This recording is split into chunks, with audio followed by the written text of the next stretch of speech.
रात की तारीकी आसमान पर आहिस्ता आहिस्ता उतर रही थी। बादल छाए हुए थे और दूर से कभी कभार बिजली चमकती तो पूरा आसमान जैसे चमक अलिफाटेता। ठंडी हवा ने सहराई खामोशी को और पुरस्रार बना दिया था। इसी सन्नाटे में एक काफिला रेत पर आहिस्ता आहिस्ता बढ़ रहा था। काफिले के आगे एक सजी हुई ऊंटनी पर बैठा था हातिम ताई, सखावत और शराफत की जीती जागती मिसाल।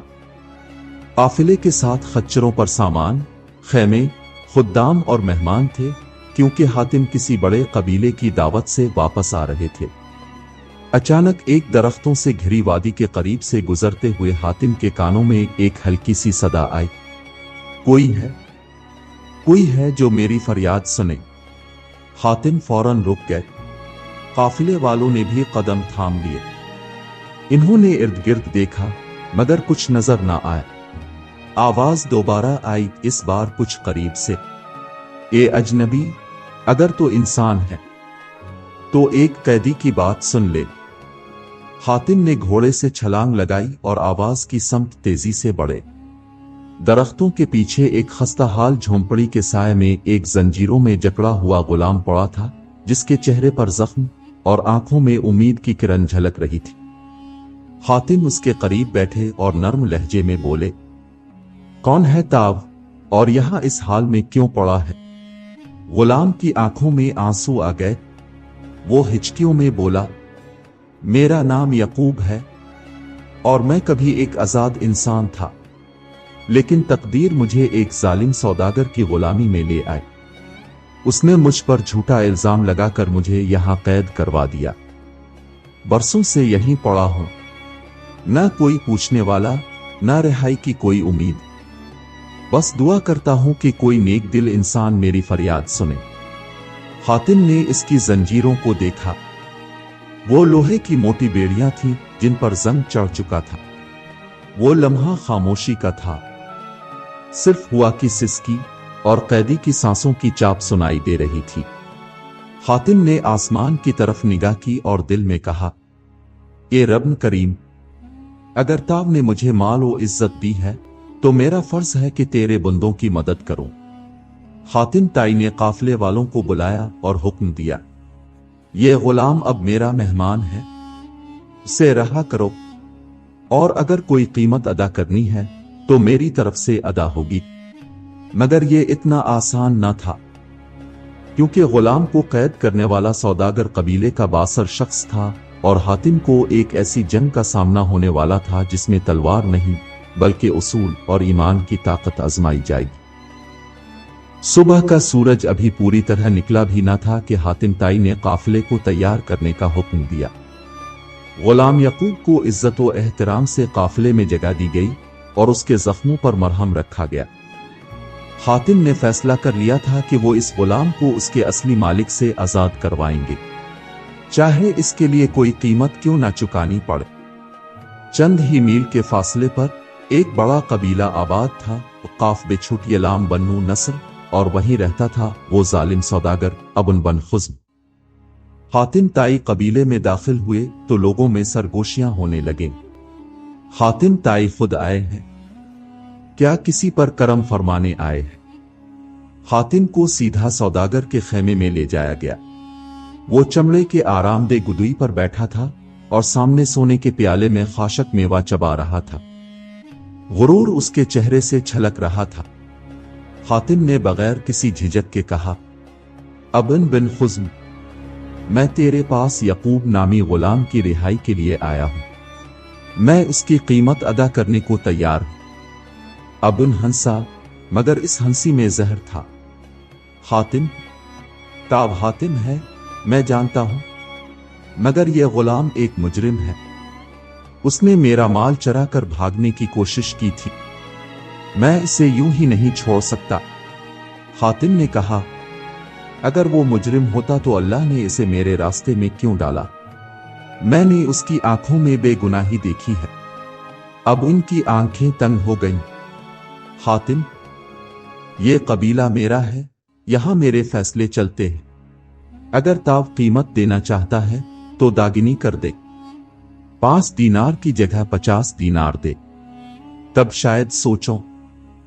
हातिम ने एक लम्हे को सोचा, फिर अपनी तलवार आतार कर रखी, वही तलवार जिसे बड़े बड़े बादशाहों ने तोहफे में लेने की ख्वाहिश की थी, और कहा, यह तलवार मेरी इज्जत की निशानी है और अब ये इस गुलाम की आजादी के बदले तेरे हवाले। अबिन ने एक कहकहा मारा, मगर वो जानता था कि ये मामूली तलवार नहीं। वो इस सौदे पर राजी हो गया। हातिम ने यकूब को इसके सामने आजाद किया और कहा, ए यकूब, आज ताव सिर्फ जंजीरों से आजाद नहीं हुआ, बल्कि एक नए सफर का आगाज है। अब ताव मेरे साथ रहेगा, बराबर के इंसान की तरह। यकूब की आंखें नम थीं। वो जमीन पर झुका और रोते हुए बोला, ए हातिम, तो सिर्फ सफी नहीं, ताव वो चिराग है जो गुलामों के दिल रोशन करता है। लेकिन अब उनकी आंखों में कुछ और ही चमक थी। ये सौदा खत्म नहीं हुआ था। एक साजिश शुरू हो चुकी थी, जो आने वाली रात हातिम पर बिजली बनकर गिरेगी। रात का वक्त था। कबीला बन्नू नस्र के किनारे पर हातिम ताई का काफिला एक वादी में कयाम पजीर था। आग जल रही थी, कुछ खुद्दाम खेमे गाड़ रहे थे और कुछ थके मुसाफिर चाय और खजूर से लुत्फ अंदोज हो रहे थे। यकूब हातिम के पास बैठा था। इसकी आंखों में सुकून था जो शायद बरसों बाद नसीब हुआ था। हातिम ने इसे तसल्ली दी, यकूब, जो बैठ गया वो माजी है, अब ताव आजाद है और जब तक मेरी सांस बाकी है कोई तुझे गुलाम नहीं बना सकता। लेकिन इसी लम्हे करीबी दरख्तों के पीछे साए हरकत कर रहे थे। 3 निकाब पोश अफराद जिनके हाथों में खंजर चमक रहे थे, वो चुपके से वादी की तरफ बढ़ रहे थे। ये अबिन बिन खुज़्म के खास आदमी थे। उसने अपने गुरूर की तलाफी के लिए बदला लेने की साजिश तैयार की थी। हातिम से वो तलवार लेने पर तो राजी हो गया था, मगर गुलाम की रिहाई ने इसके गुरूर को मजरू कर दिया था। काफिले के एक मुहाफिज ने दरख्तों के साए को देखा तो फौरन अलर्ट हुआ, मगर बहुत देर हो चुकी थी। एक हमला आवर ने हातिम पर वार किया। हातिम ने फौरन एक जलती लकड़ी उठाकर वार रोका। यकूब ने झपट कर दूसरे हमला आवर को काबू किया, मगर तीसरा हमला आवर खेमे के पीछे से आ चुका था। अंधेरे में शोर बरपा हुआ, खुद्दाम जाग अलिफाट है, मुहाफिज दौड़ पड़े। एक शदीद झड़प के बाद तीनों हमला आवरों को पकड़ लिया गया। हातिम ताई ने उनसे चेहरे खोलने को कहा। जब निकाब आतरी तो सामने वही चेहरे थे जो अब उनके खास मुहाफिजों में शुमार होते थे। हातिम खामोश खड़े रहे और आहिस्ता से बोले, अबिन बिन खुज़्म, तेरा गुरूर अब तुझे अंधा कर चुका है। गुलाम को बेचने के बाद भी तुझे सुकून नहीं आया। हातिम ने काफिले के सरदार को हुक्म दिया, इन तीनों को कोई नुकसान ना पहुंचाया जाए। सुबह के वक्त उन्हें उनके आका के पास वापस भेज दो, लेकिन उनके साथ मेरा एक पैगाम भी जाना चाहिए।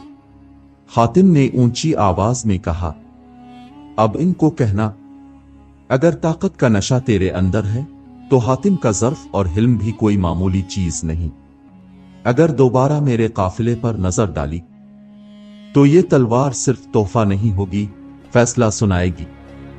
इस रात हातिम ने पहरा खुद दिया और यकूब खेमे में पहली बार बगैर जंजीरों के सोने गया। एक गुलाम नहीं, एक आजाद इंसान की नींद। लेकिन हातिम को अंदाजा था, ये जंग खत्म नहीं हुई। अब इन जैसे लोग लफ्ज़ आजादी को कभी कबूल नहीं करते। अगला वार शायद ज्यादा बड़ा हो। सुबह का सूरज निकला तो काफिले में सुकून था, मगर हातिम जानते थे कि तूफान अब भी बाकी है। उन्होंने काफिले को रवाना होने का हुक्म दिया, लेकिन इन तीनों नकाब पोशों को रस्सियों से बांधकर वापस बन्नू नस्र भेज दिया, साथ एक रुका लिखवा कर। ये पहला और आखिरी मौका है। अगर इंसानियत की हद पार की गई तो मैं हातिम ताई हूं, जुल्म को रोंदने के लिए काफी हूं। हातिम का काफिला अभी सफर में ही था कि एक और खबर मिली। बादशाह शाम ने उन्हें फौरन दरबार में तलब किया है। कासिद के मुताबिक हातिम पर बादशाह के खजाने से कीमती मोती चुराने का इल्जाम है। ये इल्जाम हातिम के लिए हैरान कुन था।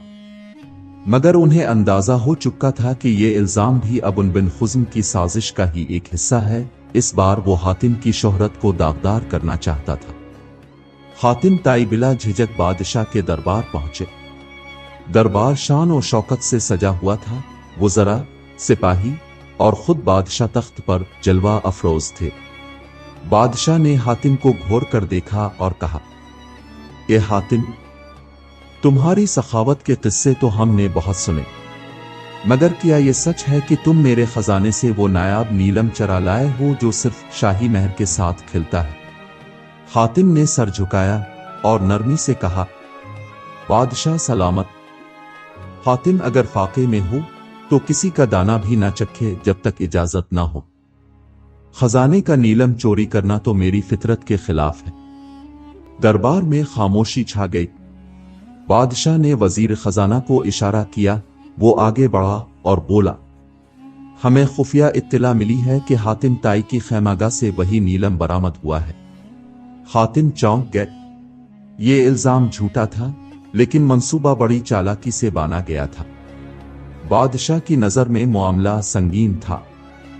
उसने ऐलान किया, हातिम, तुम्हें 3 दिन दिए जाते हैं। या अपनी बेगुनाही साबित करो और सजा के लिए तैयार रहो। हातिम ने दरबार के फर्श पर सजदा किया और सिर्फ इतना कहा, 3 दिन बहुत है।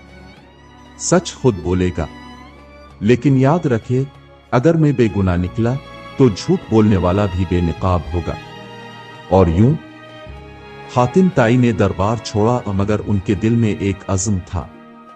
इस बार वो सिर्फ गुलाम की फरियाद नहीं, अपने किरदार की इज्जत भी बचाने निकले थे।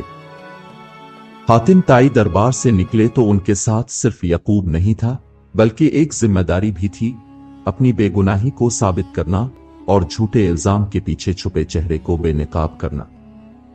हातिम ने काफिले को फौरी तौर पर एक पुराने करीबी किले में रोका। ये उनका खुफिया कयाम था, जहां वो अक्सर मुश्किल वक्त में ठहरते। रात की तारीकी में उन्होंने यकूब और अपने खास गुलाम इज़ोम को बुलाया, जो वफादारी और तेज अक्ल के लिए मशहूर था। हातिम ने कहा, यह इल्जाम मुझ पर इस शख्स ने लगाया है जिसकी सखावत पर चोट लगी है, और वो अबुन बिन खुज्म के अलावा कोई नहीं हो सकता। लेकिन सबूत दरकार हैं और वक्त कम। यकूब फौरन बोला, मौलाए मोहतरम, जब आपके खेमे से वो नीलम मिला, इस दिन मैंने काफिले के एक नए गुलाम को आपके खेमे में चुपके से दाखिल होते देखा था। वो शाम के वक्त आया और फिर कहीं छप गया। मुझे इस वक्त शक हुआ था, मगर मैंने समझा शायद पैगाम रसां हो। हातिम ने फौरन इज़्ज़ुम से कहा, काफिले के हर फर्द की फहरिस्त निकालो और नए चेहरों पर खास नजर रखो। रात भर की तलाश, खुफिया पूछ-गुछ और पुराने मुहाफिजों की गवाही से आखिरकार वो नौजवान पकड़ा गया जिसका असल नाम राफे निकला, और तफ्तीश पर इसने सब कुछ अलिफागल दिया। मुझे अबुन बिन खुज्म ने भेजा था। उसने कहा था अगर मैं हातिम के खेमे में शाही नीलम रख दूं तो वो मुझे आजाद कर देगा। मैंने लालच में आकर ऐसा किया, मगर मुझे नहीं मालूम था कि हातिम जैसे शख्स की सच्चाई को जंजीरों में बांधना मुमकिन नहीं। हातिम की आंखों में अफसोस के आंसू थे, गुस्सा नहीं। उन्होंने कहा, तुमने जुल्म के लिए हाथ दिया, मगर तुम्हारे दिल में अब भी सच बाकी है। जा, ताव आजाद है, मगर आइंदा किसी जालिम का हथियार मत बनना। हातिम ने इस नीलम को महफूज किया और उसके साथ राफे का इकबाल जुर्म भी लिखवा लिया। अब इनके हाथ वो सबूत था जो दरबार में सच को जिंदा कर सकता था। अगली सुबह हातिम ताई दरबान शाम वापस रवाना हुए, लेकिन इस बार वो सिर्फ एक सवाल के जवाब के लिए नहीं जा रहे थे, बल्कि झूठ और गुरूर को बेनकाब करने का वक्त आ चुका था। हातिम ताई अगले दिन सुबह सवेरे दरबान शाम में पहुंचे। शहर के गिली कूचों में अफवाहें गूंज रही थीं। क्या वाकई हातिम ताई चोर निकले? क्या ये सखावत का चेहरा धोखा था? लेकिन दरबार में जब हातिम दाखिल हुए, उनकी पेशानी पर नूर और चेहरे पर सुकून था। बादशाह, वज़रा और दरबारी सब मौजूद थे। एक सन्नाटा छाया हुआ था। बादशाह ने सख्त लहजे में कहा, हातिम, 3 दिन गुजर गए, क्या तुम अपनी बेगुनाही का कोई सबूत लाए हो? हातिम ताई ने खादिम को इशारा किया जिसने एक संदूक दरबार में लाकर रखा। हातिम ने इसे खोला, अंदर वही नीलम चमक रहा था। फिर उन्होंने एक कागज पेश किया, राफे नामी गुलाम का तहरीरी एतराफ नामा। हातिम बोले, बादशाह सलामत, जिस नीलम की चोरी का इल्जाम मुझ पर लगाया गया वो दरअसल मेरे खेमे में साजिश के तहत रखा गया। ये एतराफ इस शख्स का है जो खुद ये नीलम लेकर आया, और उसके पीछे वही शख्स है जिसने पहले भी मुझ पर वार किया, अबन बिन खुज्म।